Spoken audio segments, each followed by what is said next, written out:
I want everybody to say, talk to me then, what? Talk to me then, what? Talk to me then, what? Talk to me then, what? Talk to me then, what? Talk to me then, what? Lady, talk to me then, what? Talk to me then, what?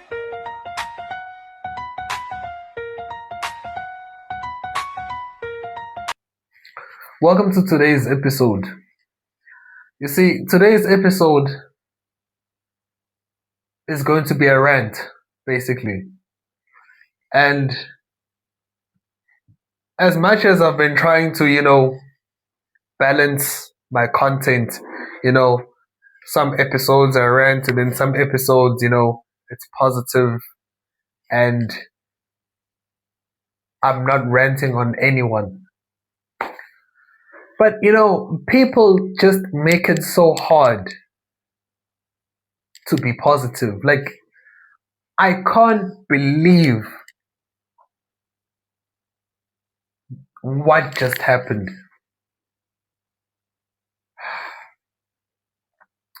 So, let me tell you about what happened, right? And I'm not going to mention any type of parties or type of whatever. I'm going to tell you the story.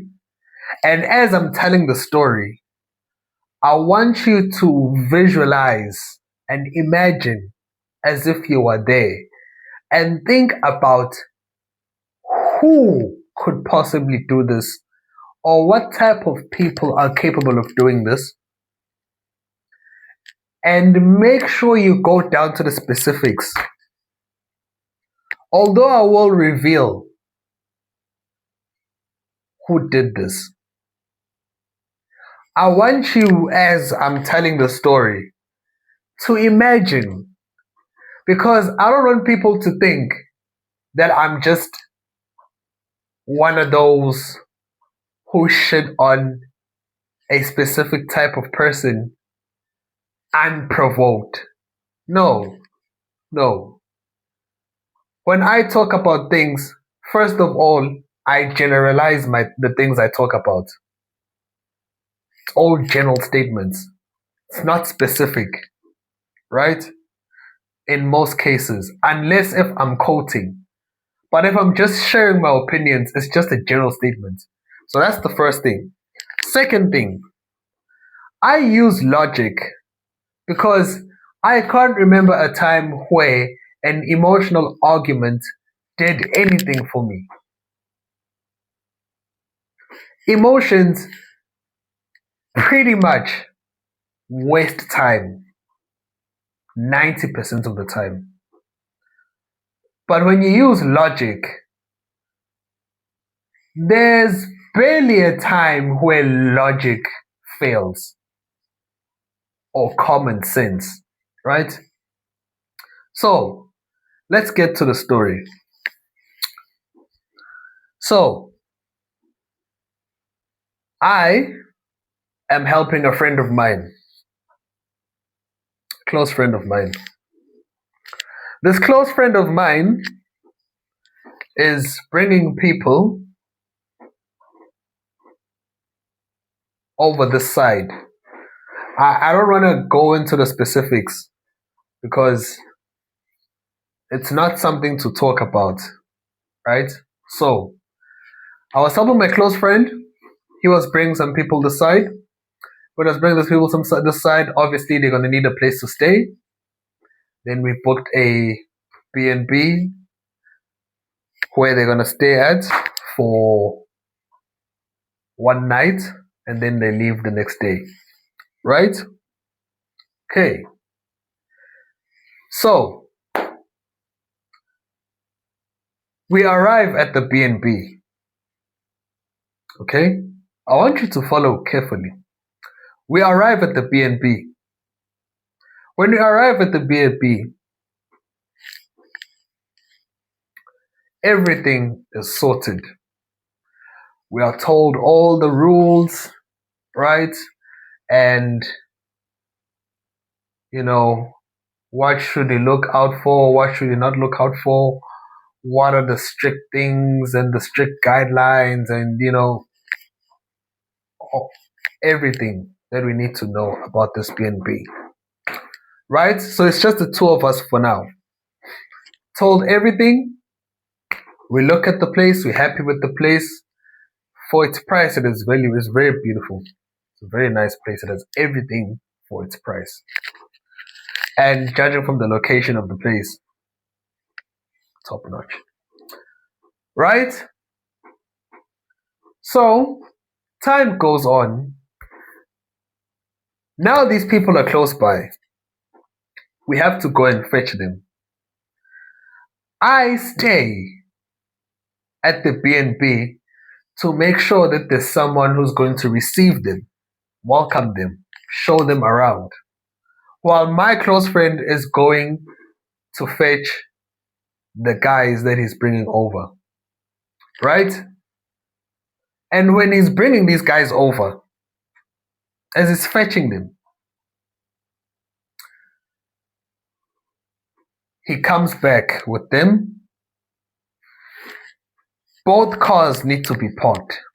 Now, for context, when you book that place, you have your own specific parking. Right? So now there's two cars that need to be parked. The one that's going to stay with these people and the car that we're using, my car, right? Now, this guy parks my car in another person's parking, right?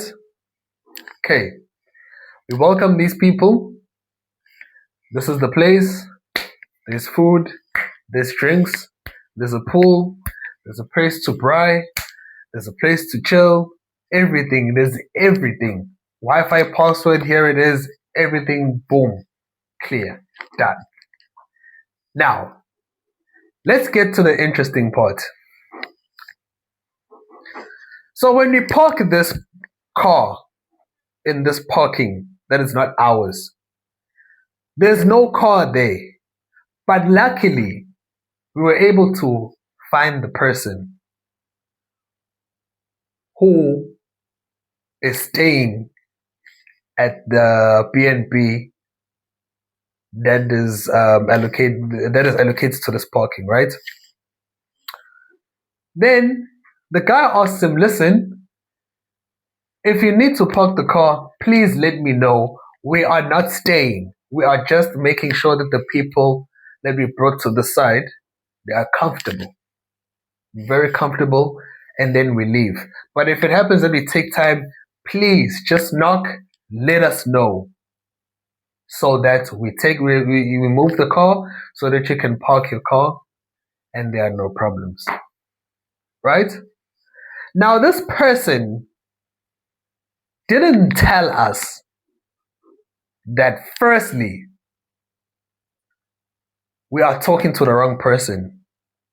The person who is going to have a problem is not here at the moment. But that person didn't tell us that. And you're going to find out why that person didn't tell us about the person who is going to have a problem with us parking this car here, regardless of whether we asked for permission to park or not. Right? Okay. So we welcome them. They're comfortable. They're eating now. Our guys.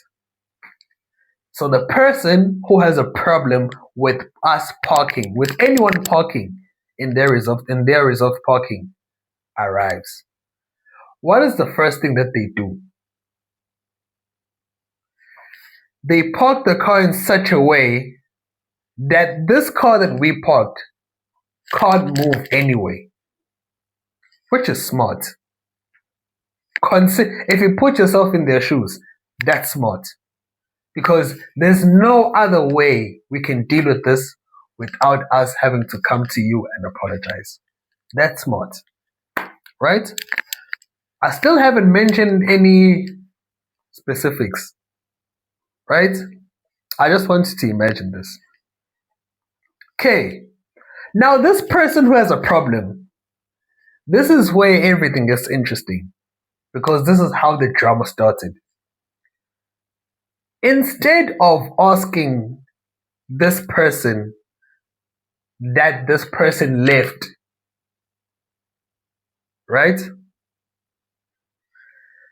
Instead of asking that person, who parked this car here? Or did you see who parked this car here? No. Instead, what that person thought was best, right? I am going to go to the owners of this place. The time is 11 p.m.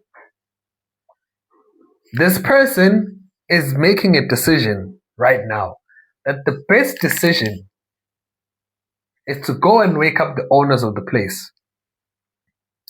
Now, the owners of the place are the opposite of this person. Again, no specifics, right? Wakes them up. Now they are pissed off, right? Of course, you're going to think to yourself, you own the place, the customer is always right? That statement, we're going to talk about the statement in some other episode. But for the context of this episode, right? You're going to think to yourself, as an owner of the place, the reason why the business is alive is because of customers. So you're obviously going to use the customers always right. But also, if you're a human being, you're going to be pissed off that someone is waking you up. Now, the reason why they are pissed off is because of the reason why they're being woken up. Okay? Let me add this to the context of the story. These people who are staying at this accommodation in this B&B, they are drunk, totally drunk. Both of them, right? They're in a relationship, right? Okay, just wanted to add that. So, this person who has a problem with anyone parking in their reserved parking is now arguing with the owner of the place. What are they arguing about?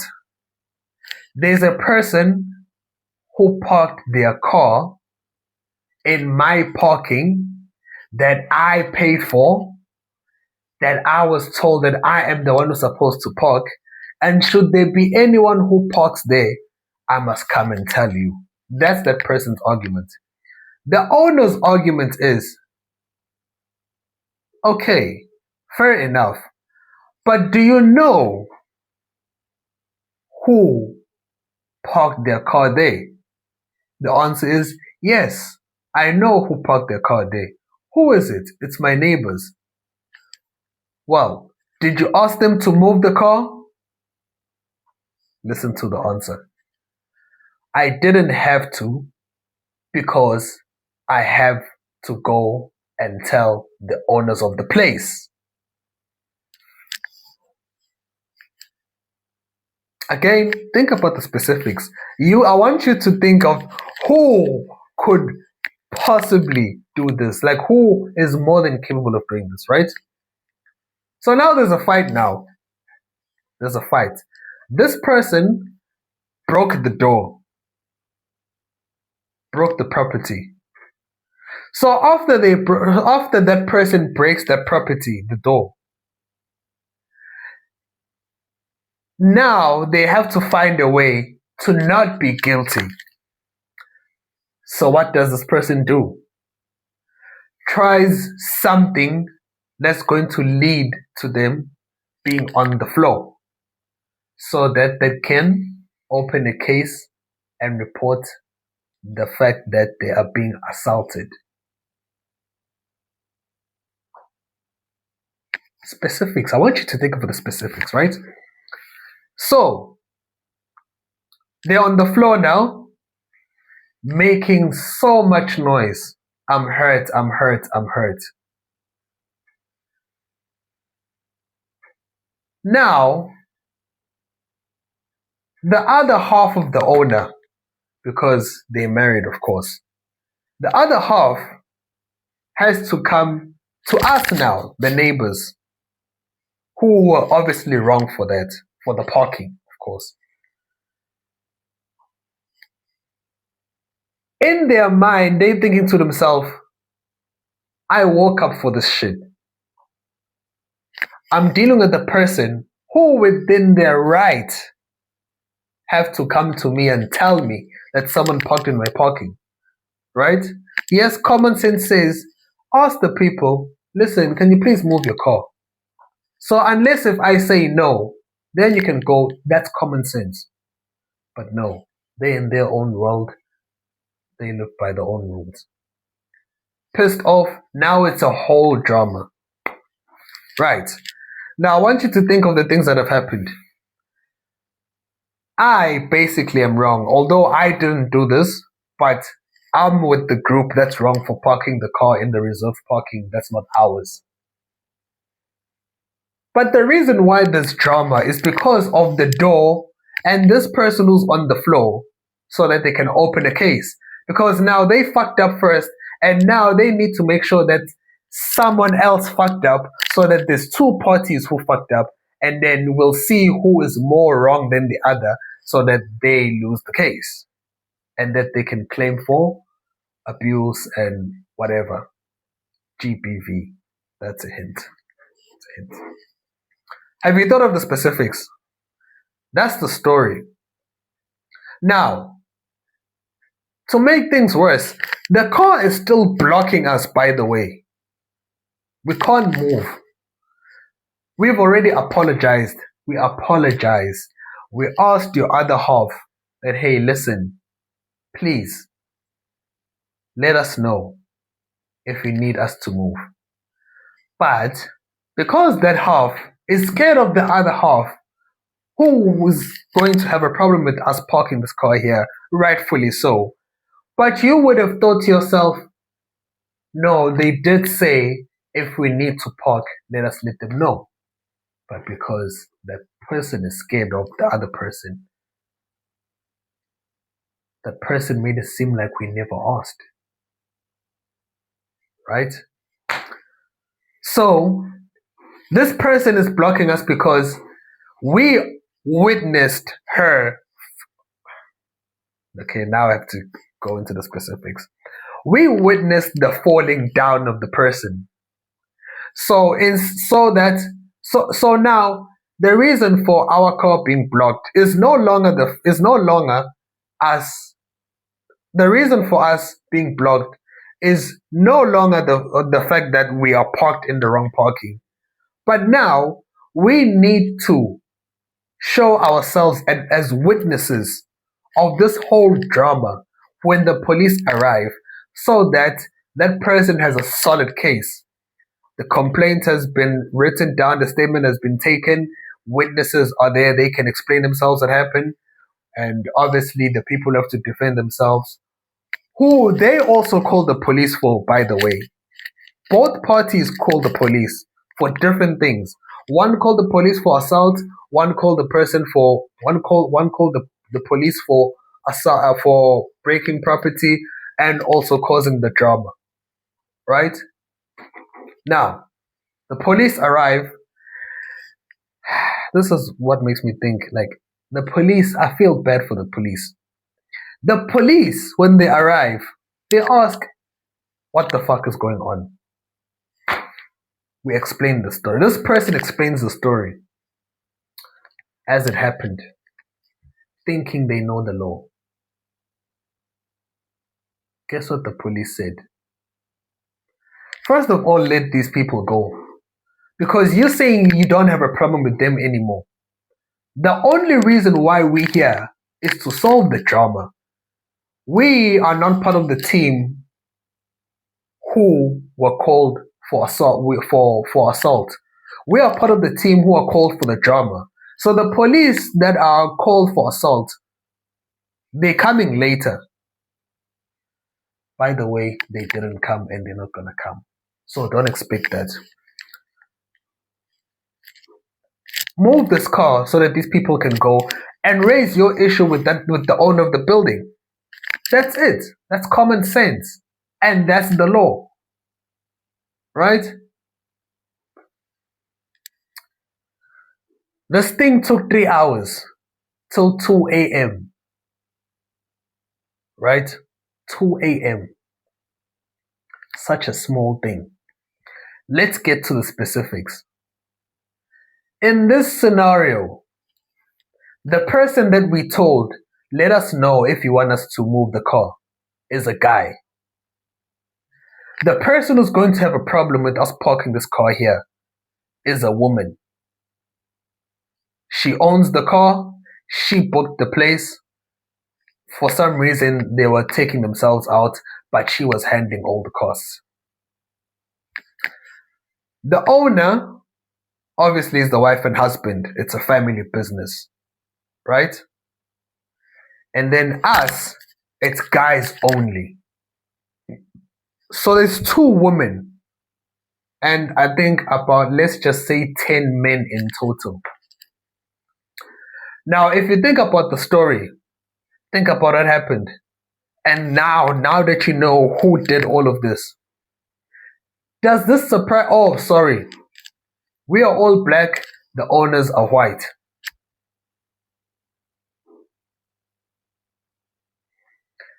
Now, you're asking yourself, why did I tell you this whole story?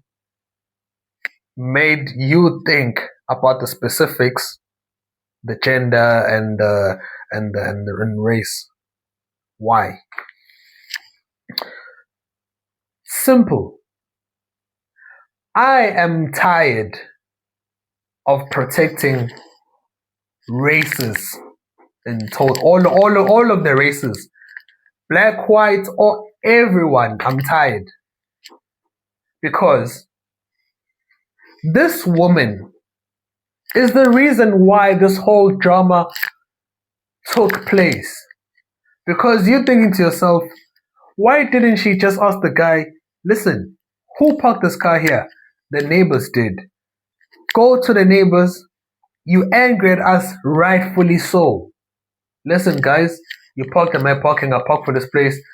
Give us all the shit that you want to give us and, rip into us and, just do your worst.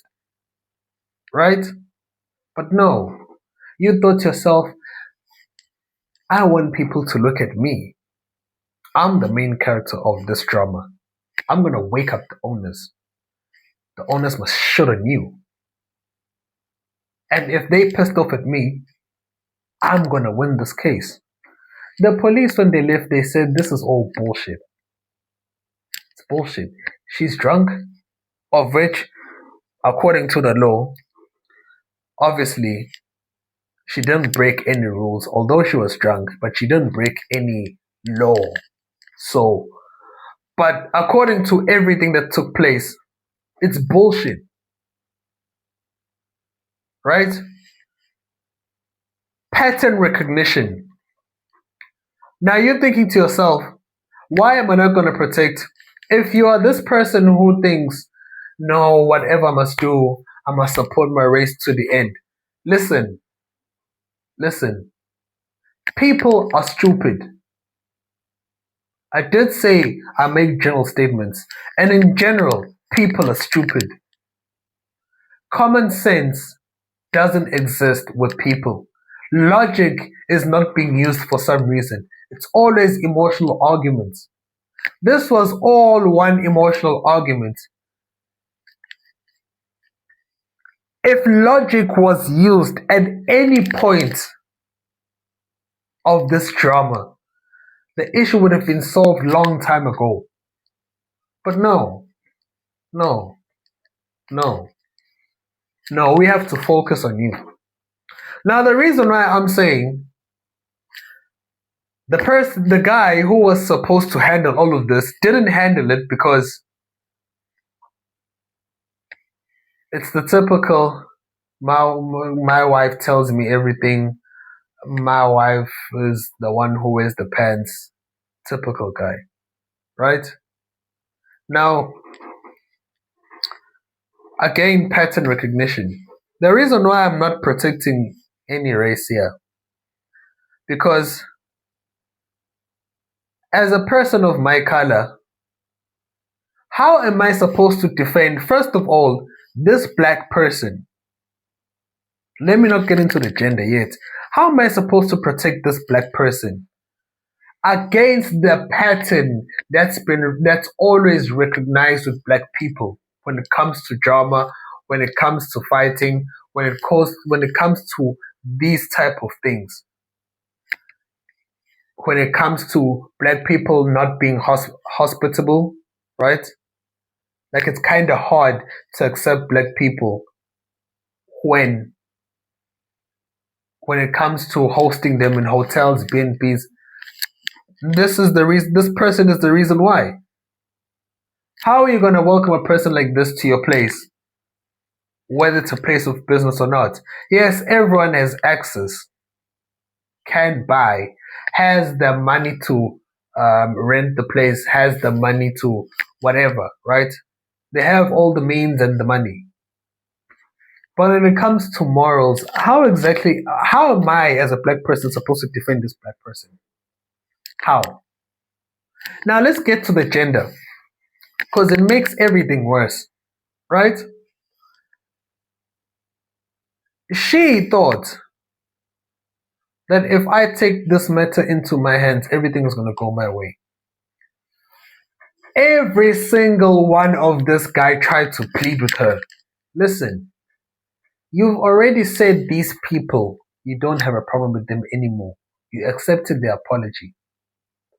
Why don't you just at least do something or tell someone, because even the security guards are there. Why don't you tell the security guards, listen, you saw everything that happened. So I'm letting this guy go so that I can deal with the person that I actually have a problem with. Right? Now, these white people, right? The only thing that I can say was kind of wrong that they did was the fact that as much as they were pissed off, rightfully so, I mean, in terms of waking up for a stupid reason, not the fact that they're not attending to a customer because, again, the customer is right. What's wrong? Let's solve the problem. No. But my question is, in this whole drama, who's wrong? Who's wrong? How are you gonna, how? This person broke the door. Why are you breaking the door? Why? What did the door do to you? Right? The bad thing that these people done, the hosts, was they were swearing at everyone, which makes things even worse. Because how is swearing going to help us now? Everyone is fighting now. They are sleepy. They are drunk. We just want to bring our visitors here, and then we leave. That's it. That's all we came to do. I'm tired of protecting my, like, I'm tired. Like, it's gotten to a point where now I just ask questions instead of just protecting blatantly. Because at the end of the day, you can keep protecting your race and keep protecting your gender, but there's going to be rotten apples that are going to do something that's going to overshadow the good of that race. It's going to overshadow the good of that race, but also they're going to do something that's going to make it hard for the people who are actually representing that race well. It's going to make it hard for them to even come across as peaceful people. Because these rotten apples are few. But because of the things that they do, you would think 90% or 95% of the people in general are like this. Going back to my previous episodes about race and pattern recognition, racism and pattern recognition, you think I can't understand? No, just to understand, not to justify everything that's been done to our race. Not justifying that. But do you blame people for thinking that majority, or the first thing they should think of is, am I not going to experience this case scenario?